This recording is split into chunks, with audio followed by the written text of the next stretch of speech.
I just had a relatively brief conversation with an electrician, and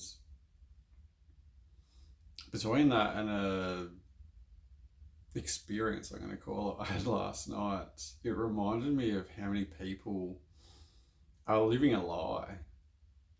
Because just in a couple of minute conversation with the electrician, I asked him how long he'd been doing what he's doing, and just the expression when he said since I was 17, it was,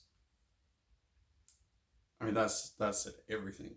It was like, just by him saying that, he essentially said, I've created a life that I am an electrician, and I make it work because that's what he's familiar with and that's what he's comfortable with, and that's the choices that he's chosen and continues to keep choosing,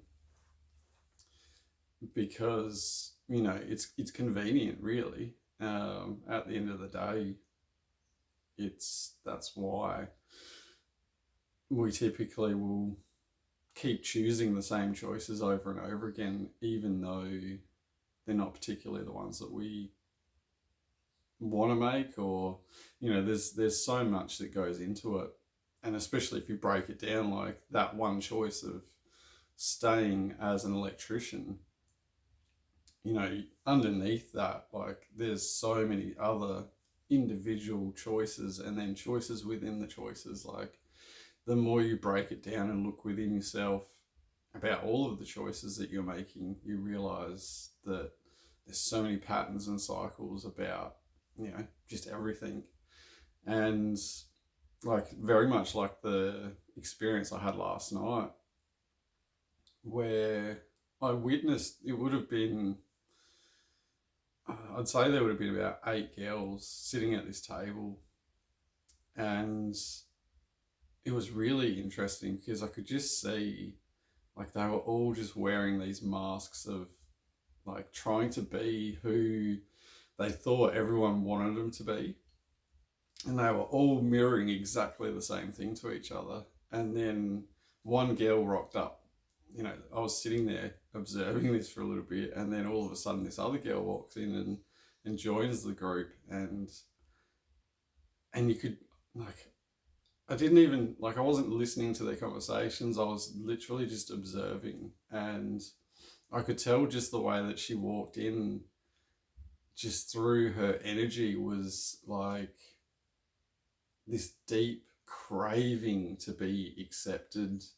And she'd put in so much. You could see just the way that she was wearing her skin, wearing her body and wearing her clothes and all of the stuff, like, that she was just desperate to be accepted. And that was what was leading her to make the choices that she'd made. And you could tell she'd clearly spent a long time. Like, I guarantee if I spoke to her and said, oh, you were late because you couldn't decide what to wear, or you had issues with your makeup, or whatever, like, it would have been something along those lines, that she was late for that reason. And it's, it's just so fake. It's like lying to yourself. Like, I guarantee she wasn't enjoying doing it. Like, she would have been battling it, going, I just want to fucking stay at home. I don't want to be doing this shit. Like, I don't know what to wear, blah, blah, blah, all of that stuff. And then she rocks up, and it's like, the way that she looked, it was like, as soon as she walked in, she wanted someone to say to her, oh my God, you look amazing, or any kind of, like, positive reinforcement. I just realised I'm clearly used to dealing with animals, um, which the animals and humans are exactly the same. It's,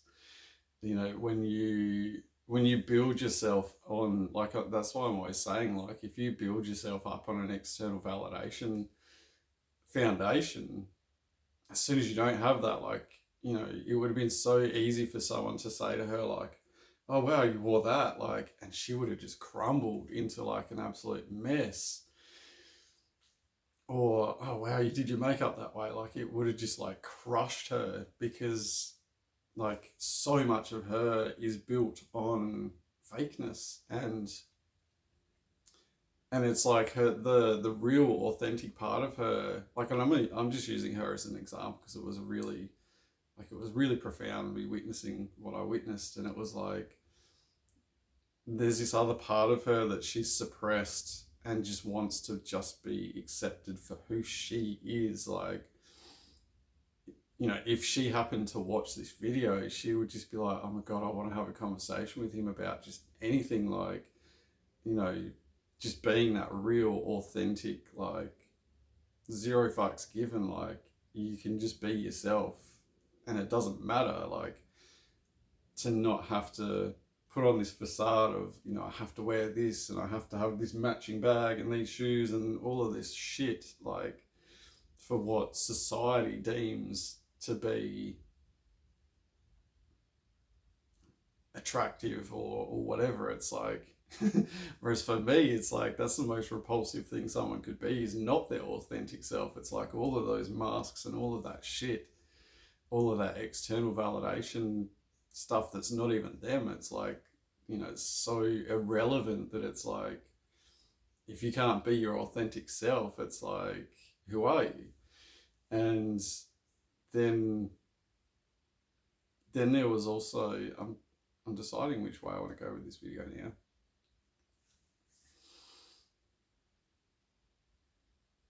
My a lot of my focus lately has been on business side of things, and you know, actually that's funny because I started with the electrician, and you know, I'm so glad that I worked the different types of jobs that I have through my life, because they've always taught me so much about myself and others, and you know, and I didn't realize at the time the things that I'd been learning about business by working for different people and in different work environments, and to now having created a life, like now, you know, I can just choose, I want to make a video, or I want to play the handpan, or I want to work, or I don't want to work, or you know, I just have that complete freedom to do what I want when I want, in the way that I want to do it. And you know, it's, I mean, that was a long journey within itself to get to that point where, I mean, like there's so much there to get to that point, that it was, you know, I had to really look at where I was. You know, one of my biggest issues with, you know, working for other people was I could always see what I was doing, and you know, what the business was doing, and ways to improve the business and stuff. And anytime I would try and, you know, especially when you work for big businesses like big corporations, they typically don't want to hear it, because unless it comes from certain people, then you know, it just falls on deaf ears. And so that really made me, you know, it used to make me question my own value, but then eventually I realized, well, they just can't see what it is that I can see, and you can't force someone to see something, you know. Same as that girl last night. If I said to her, like, you know, you could just let it all go, like, you, all right, now I remember, like, insecurities are a choice, and that's going to be deeply uncomfortable to hear by, you know, for people who are deeply insecure. But it's, you keep choosing to hold on to those insecurities and doubts and fears and all of that stuff. I'll give you an example. I want you to think of a red brick, and now I want you to think of a yellow ball, and I want you to think of a green plant, and I want you to ask yourself, how many times did you change your mind in how long? And now I know a lot of you watching this will have bought into the program of it takes 21 days to change your mind and reprogram your mind and all of that. You just changed your mind multiple times in, you know, in moments. And so, you know, and that's the thing, like whatever you believe is what you experience. So if you believe it's going to take 21 days to reprogram the mind, or this or that, whatever story you've bought into, that's the experience that you're going to have, because that's your belief that, you know, you believe that. So that's what you're going to have as an experience. Whereas if you choose to, you could believe that you can just allow yourself to let go of your insecurities, doubts, and fears. But and the thing is, if you allow yourself to believe that and then do it, you can do it. But a lot of people, and I mean, even me, when I was,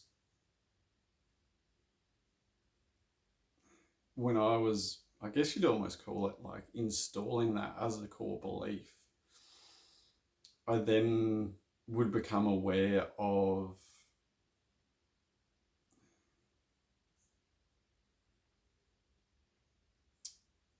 it's like you've got it's like, say that's the core belief, but then there's like other, how do I explain this so that it makes sense? It's like there's other little sub beliefs that then you have to go like, that's the core, which you can change the core so easy, but it's the other sub beliefs that are like everywhere else around in your energy field that you have to kind of like go and change those subs to then, you know, really enable that new core belief. And it's, you know, the way that I did it is, my main thing is always trying to be fully present in the moment. And then, you know, anytime I noticed that I wasn't being fully present in the moment, I would look at what was pulling me out of the present moment. Where was an old pattern, an old belief, an old thought, or whatever.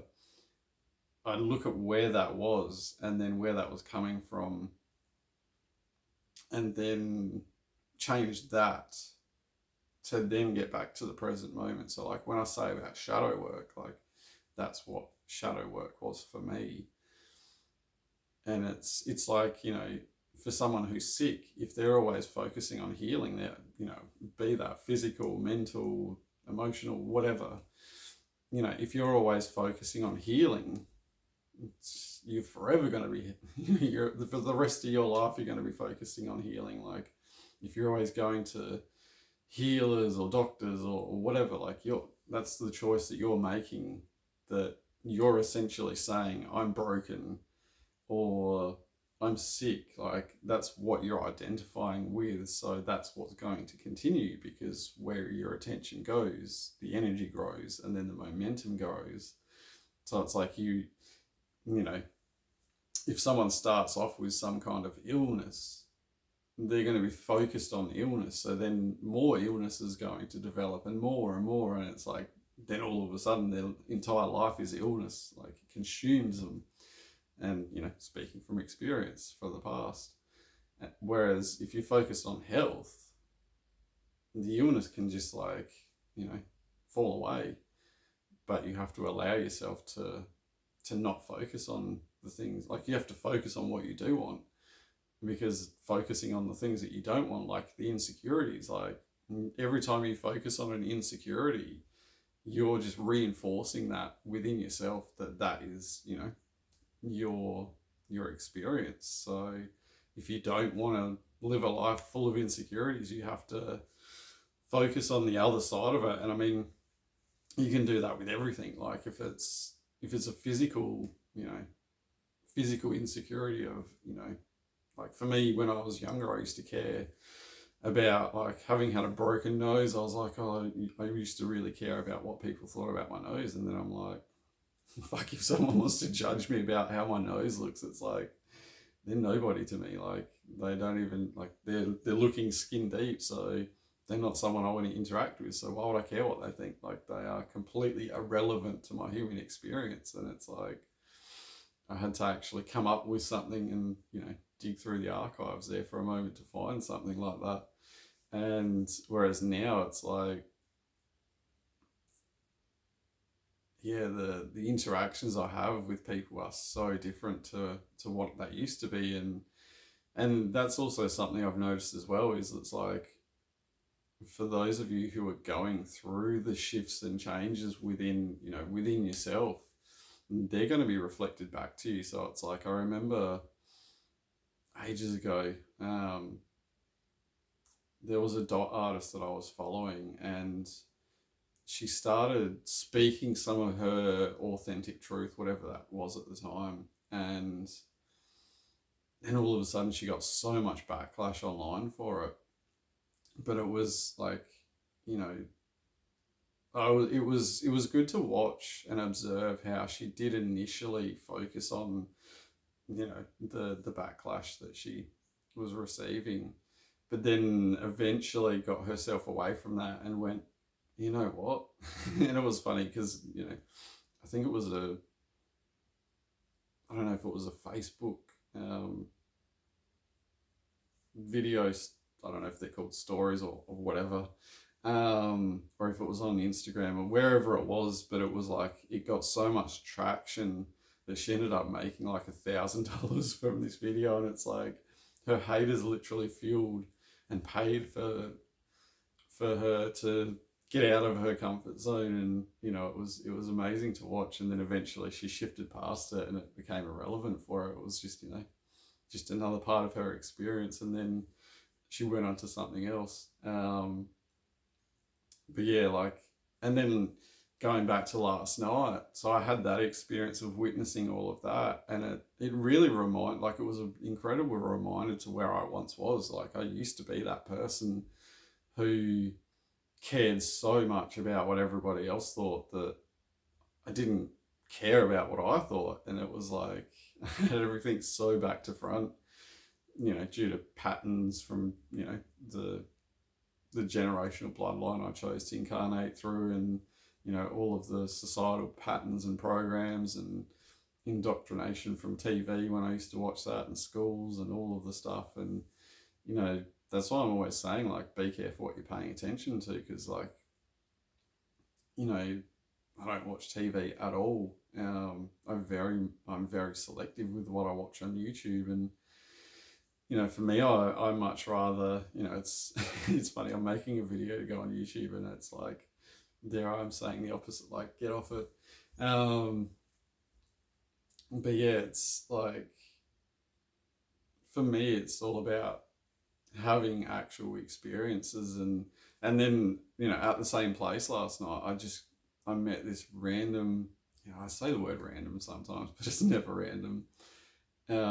This guy who'd only been in Adelaide for, I think he'd said a month. And yeah, just come straight over from India, and like, his English was very limited. And initially we were communicating with English as much as we could, but then there was something that I was trying to explain to him and something I was trying to ask him, and in the end I ended up getting my phone, and I was looking for Google Translate, and he ended up getting his phone out and he had a translator app. And so I've typed in what it was, and then it was like, there was definitely some resistance there within the interaction, but as soon as we got past that, it was so much easier. And it was incredible, because it was such a, like, it wasn't a surface level conversation. It was like, if people saw us interacting, they would have thought, oh, they've interacted for a long time, like that, they've known each other for ages. But that's because that's the type of interaction that I want to have. It's like, I've got no interest in, the girl and that group of girls. It's like, I've got no interest in that surface level pretending to be who everyone wants you to be. Like everybody at that table was all trying to pretend to be who they thought they wanted to be. So there was nothing authentic there. It was just all fake facade. Whereas then the contrast of the interaction I had with this Indian guy, where it was like so real and authentic, and you know, he shared some really vulnerable things with me, and you know, shared some stuff about his family and stuff, and it was like, you know, and I know that what he shared with me about, you know, his family's business and stuff back in India, that's not something that he would typically share and show people. Certain things that he showed me last night, and it was because he just felt from me like that. I don't know what word, like I want to say that, you know, that comfort in the interaction, but that's not even the right word. It's like, this is where I struggle because there's no human words for certain things energetically. um, but then it was, you know,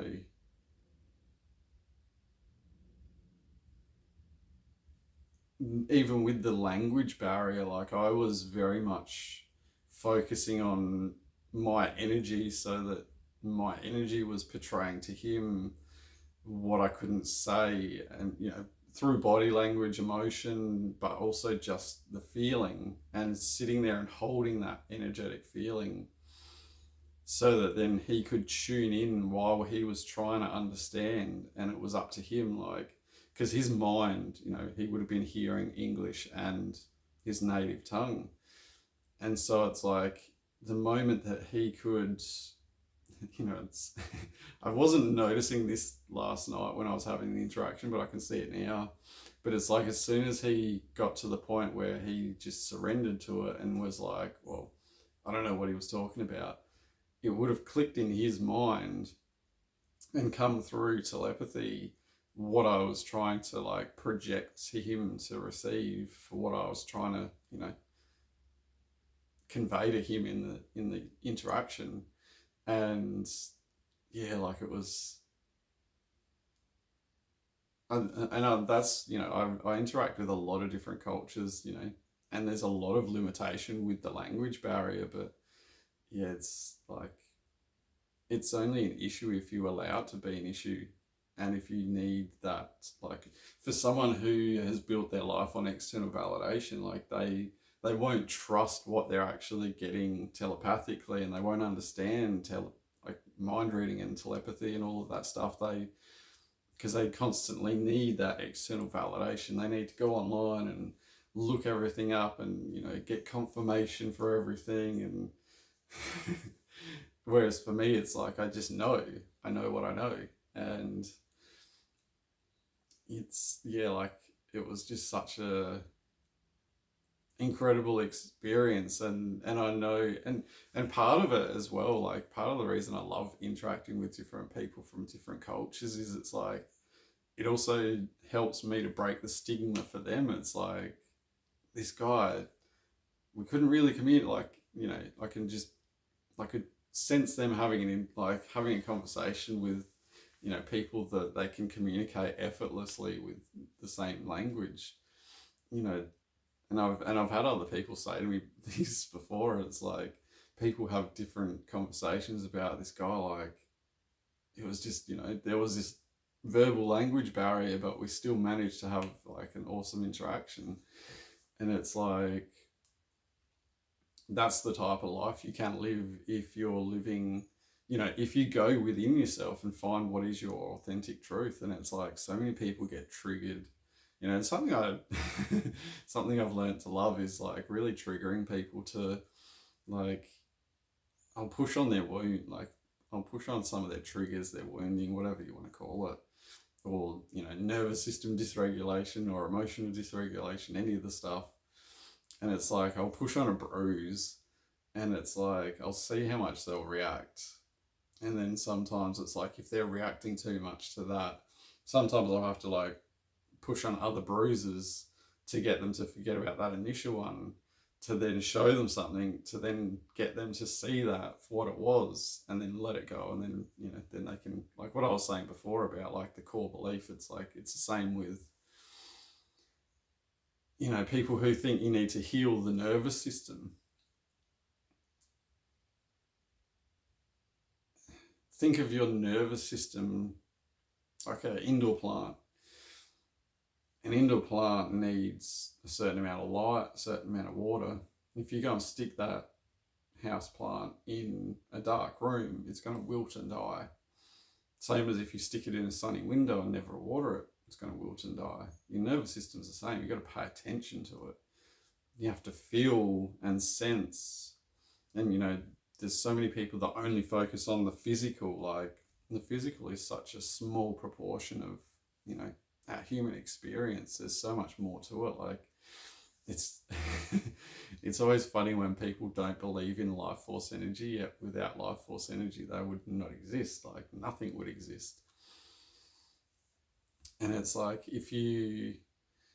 anyone that's ever done breath work or anything like that, even just gone, this, like, you can feel it in so many ways, but something like breath work where you're consciously connecting to your life force energy and your nervous system and all of that, where you can feel all of the cells inside yourself. It's like, so many people walk around like they're just living in this bag of skin and bones, and it's like it's like their body's in a bag and they carry it around with them, and they forget that it's like, you can feel all of the cells within your whole body. Like, there's so many people that only focus literally on the surface, instead of like, you can actually go inside yourself and feel more of yourself, and then the different layers and all of that stuff. And, it's like the houseplant with the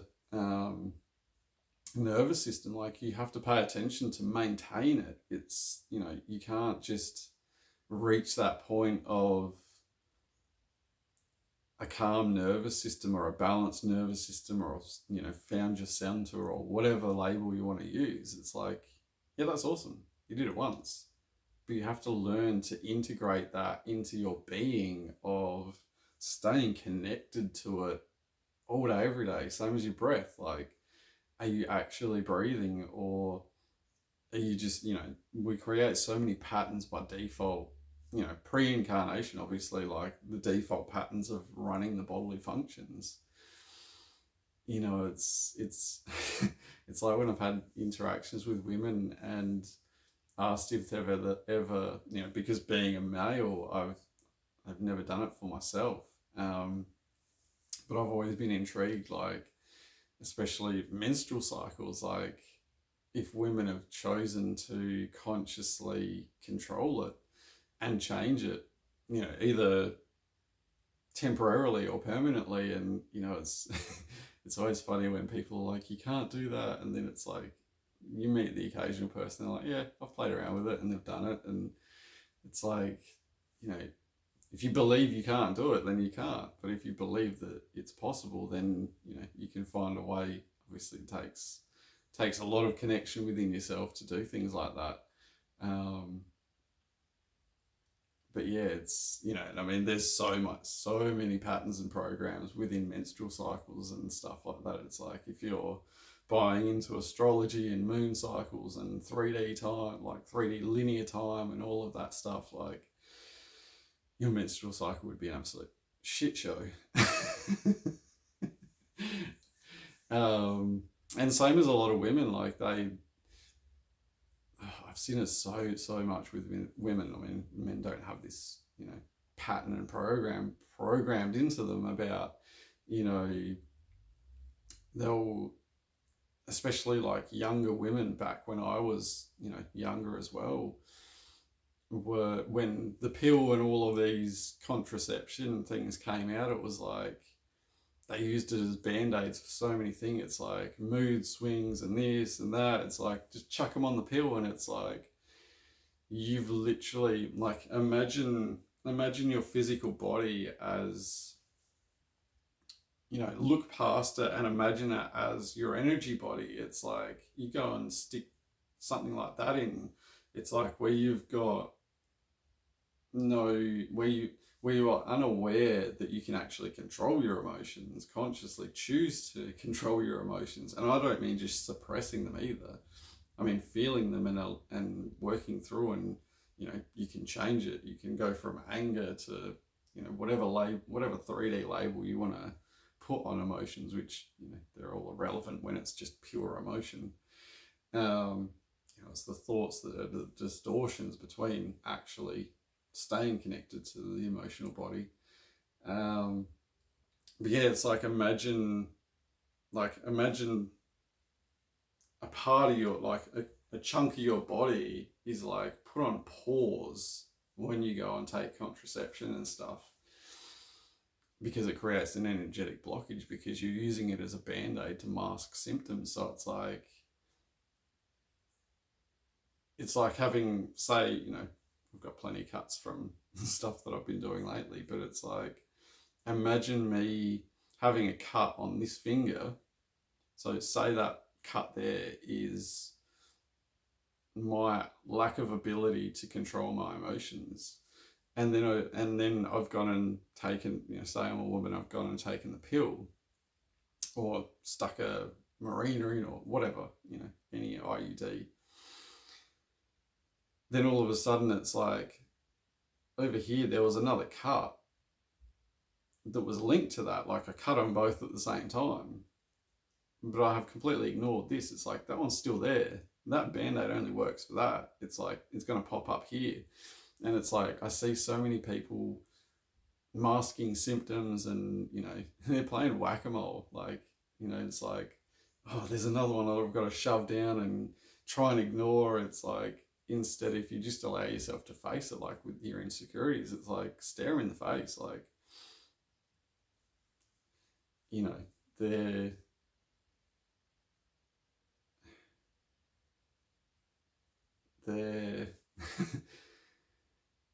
I mean, if you've listened to the whole video and got to this point, like, you've done better than most people will have, because most people have checked out. It would have been too much for them. But it's like, as much as I say don't feed them, you still have to acknowledge that they're there.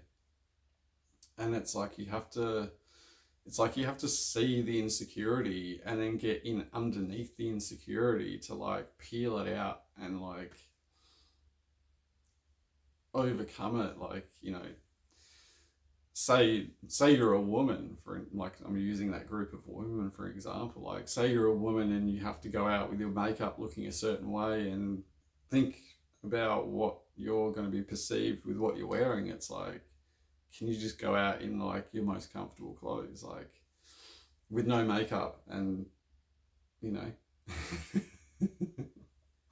oh, I could just imagine some women being like, oh my god, I can't do that. But it's like, there was certain events like 2020, like that was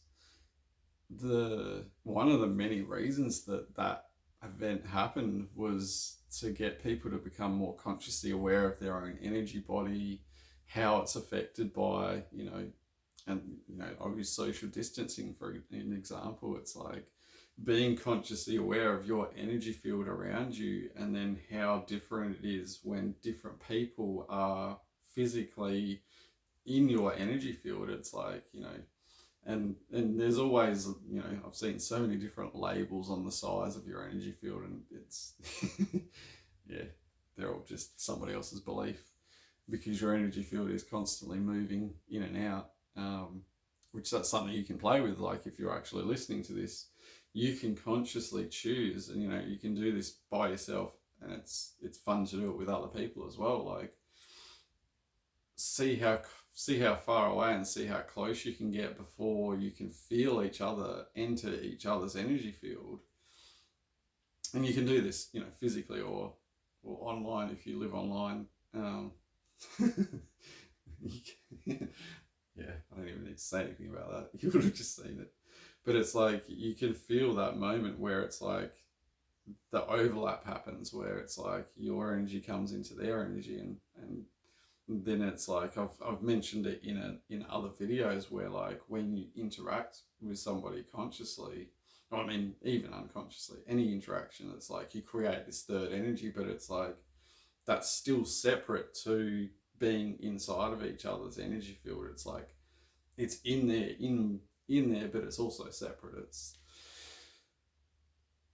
for people that can read what I was just projecting. I just showed what I meant so that it's easy to grasp.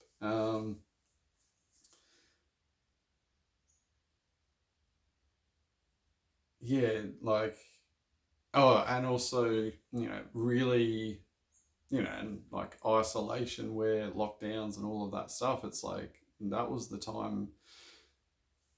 If you were reading the signs, it was like this is the time to go inwards and look at what changes do I want to make about myself and my life. And so many people had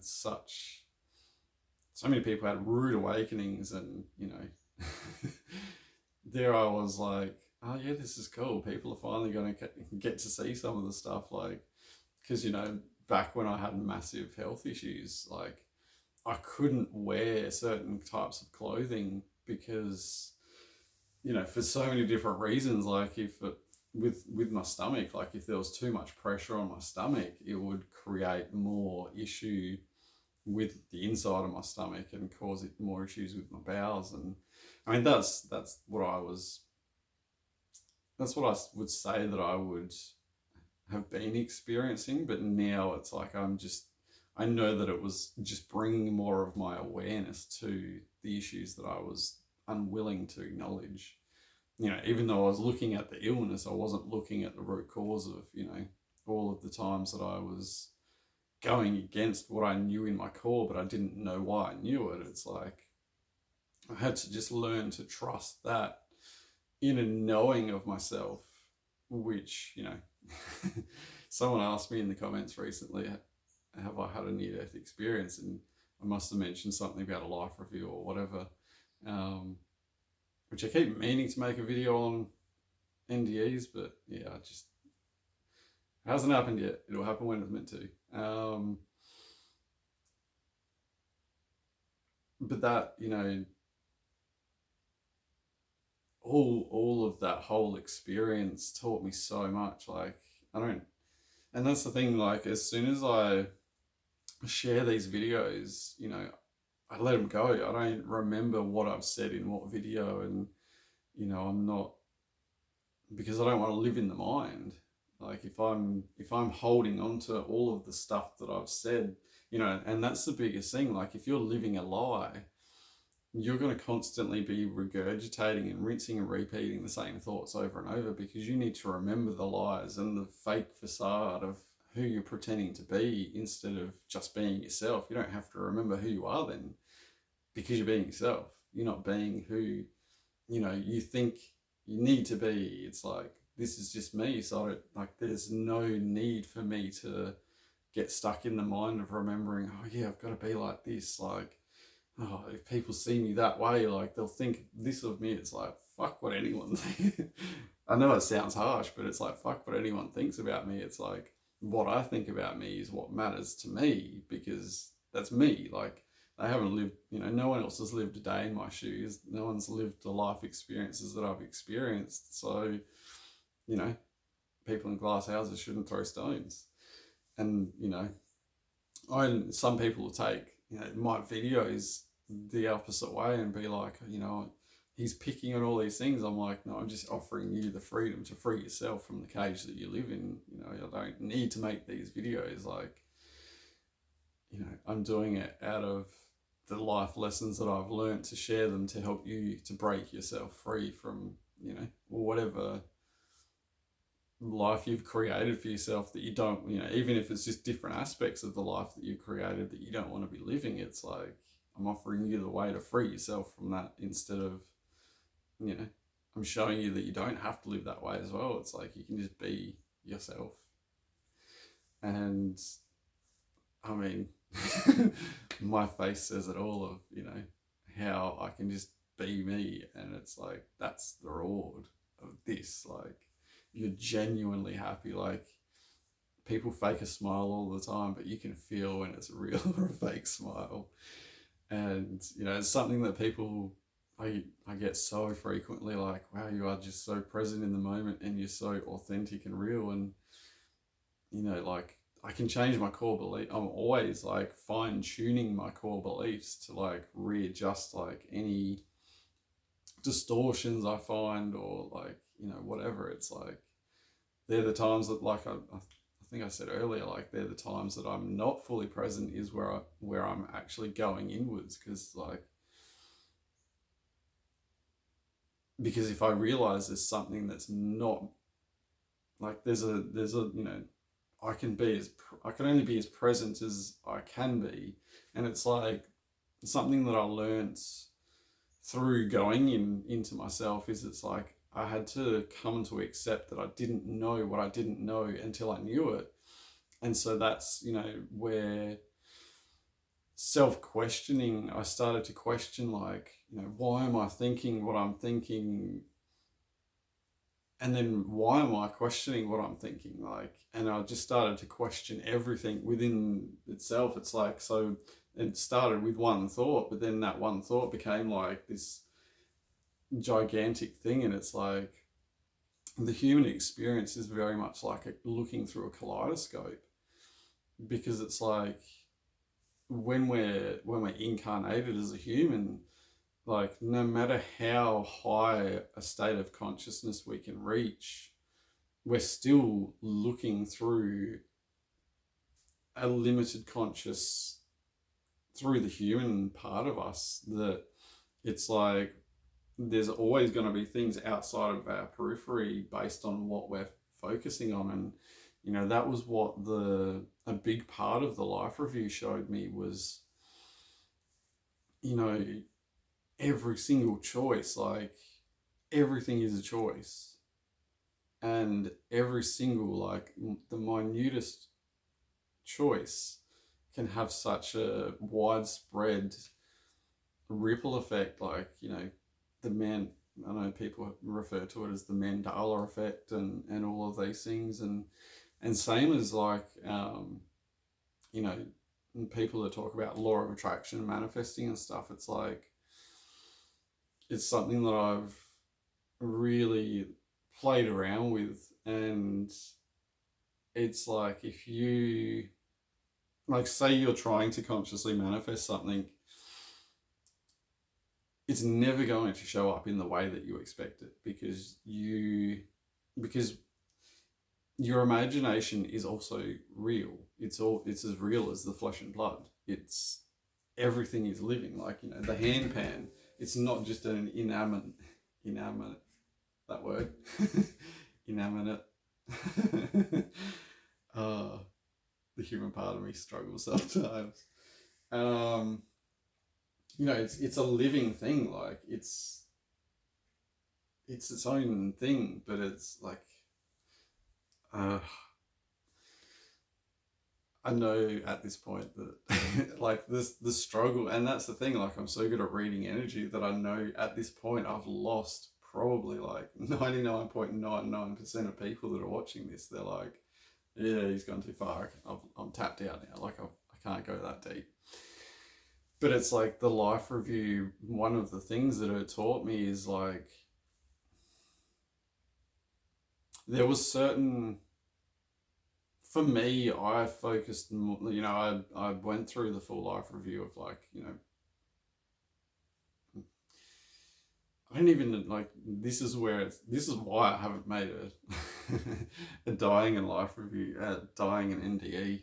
Even the words NDE, like near death experience, is bullshit. You're either alive or you're dead.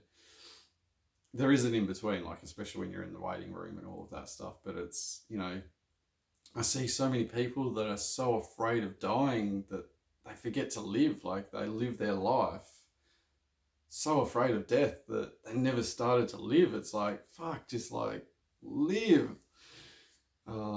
That's, but then at the same time, like free will, everyone has the choice to do everything. And, everything is based on energy, and that is universal law and manifesting and free will and all of that stuff. It's like, every experience you have has been manifested, either unconsciously, consciously, whatever. Like, it's all like I've said so many times, there are no coincidences, and and people are gonna. I know there'll be people out there that'll be like, oh, what about these type of specific victims and perpetrators? It's like, yeah, well, when someone wants to play a victim, they need a perpetrator, and when someone needs to, have a victim, they're already a perpetrator, and it's part of the human experience to experience both sides of duality.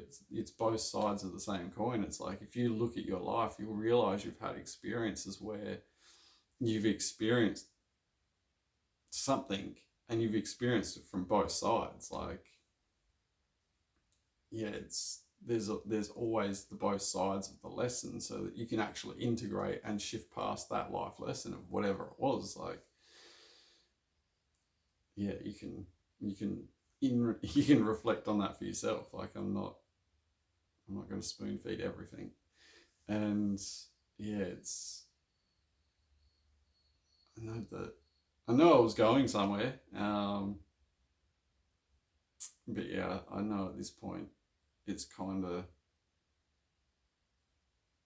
and even this is like, knowing I've got to the end of the video, it's like, I know that most people have tapped out well before the end of the video, or the ones that are listening are just listening, like they won't even be absorbing anything anymore. It's like full capacity of like, I've got too much to process now, like this is too much.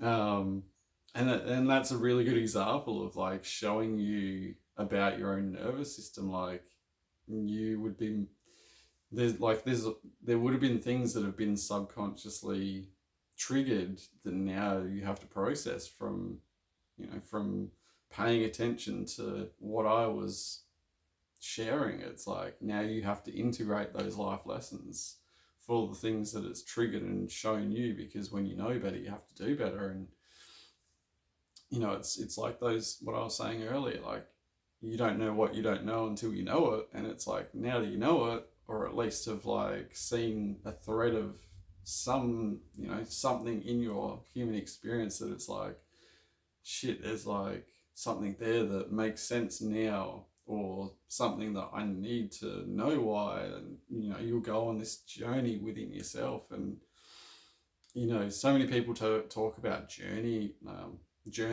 and stuff like that, which sometimes seeing it written can be useful, but a really good thing to do is record yourself. And if you don't like listening to yourself, it's because you're not being authentically yourself.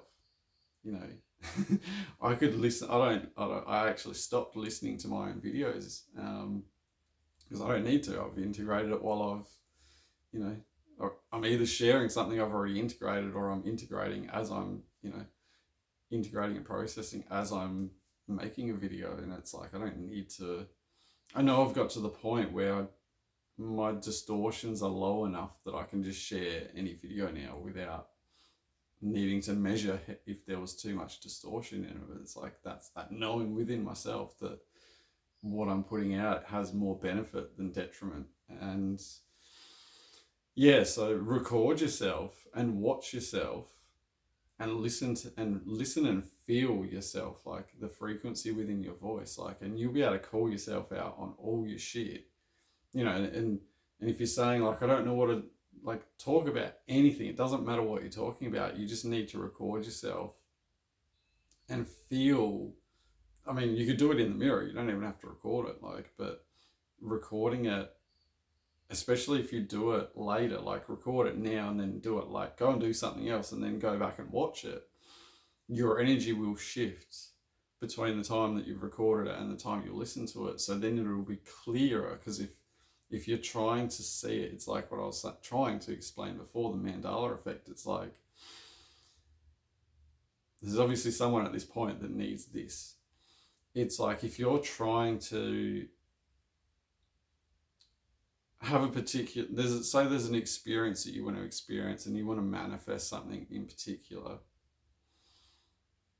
and you've like, say you're following guides and like people have taught you about manifesting, and you're envisioning it to be some way. It's like, that already exists, But you can't, unless you can get rid of all of your resistance, it's never going to show up that way. It's so much easier to go, all right, I'm going to plug into that frequency. That's, that's something I want to experience. Bang, plug into it, and then let it go, and it's going to come through and it's going to look different. But that's because of the Mandela effect. Like, you've already had the experience by imagining it. So, in some ways it can never be the same, but sometimes it can. And that's the paradox of the human experience. It's like, go back to your childhood. I dare say that most people look through a kaleidoscope. If not, go look through a kaleidoscope. Or I'm sure there's you can look at kaleidoscopes online. That is, the fractals of the human experience. It's like, and for me, part of the reason I make these videos is because it's like, I know for me, back when I was going through my journey within, that it's like, I wished that I did discover some people sharing little bits and pieces, but it's like, it's so complicated to get to the point where you can actually consciously articulate it in a way that is easy to comprehend. But you still also have to there's a limit.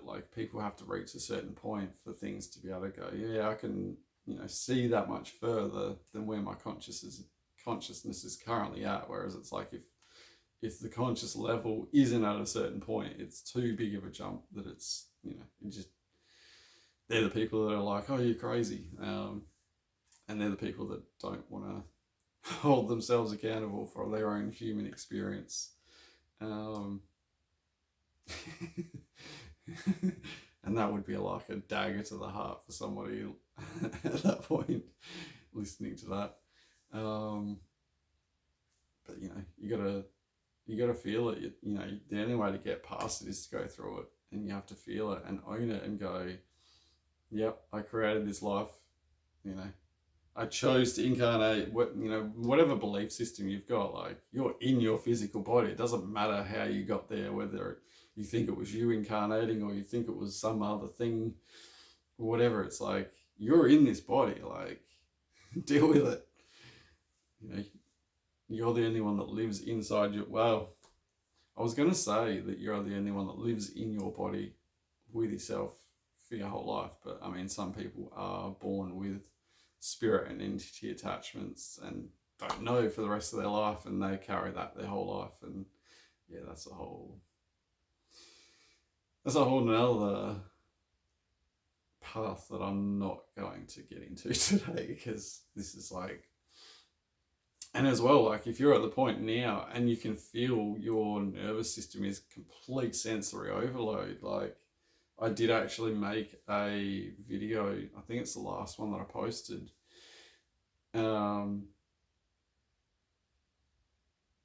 It was like a handpan meditation. I forget what I called it. But it's a photo of the handpan. You'll be able to find it if you want to. Now would actually be a really good time to listen to this video and then go and listen to that. I mean, if you happen to have listened to that and then this and then go back to that, that's going to show you the contrast within yourself about your own nervous system and how, emotionally dysregulated, your nervous system is dysregulated. It's going to really amplify all of the, if say you listen to that before you listen to this, and you were able to really relax and really get comfortable, and then you go and listen to it and now you can't, that's bringing your awareness to all of the dysfunction within your energy body. That's where you're going to see all of the chaos within yourself. And you'll be able to see some of your own demons, and it's a really good point to sit in it and look at it to then get through it. And then it's, and that's the thing, once you do it, you don't have to do it again. The only time you have to rinse and repeat a cycle or a pattern is when you don't actually, you just keep spiritually bypassing. You keep ignoring it, you keep shoving it down, It's like people who suppress emotions, say you have whatever experience in human experience, and it brings up certain emotion. It brings your emotional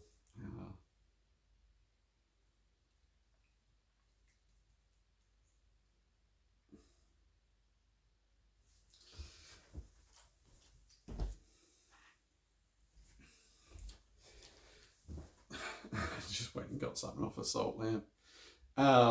Say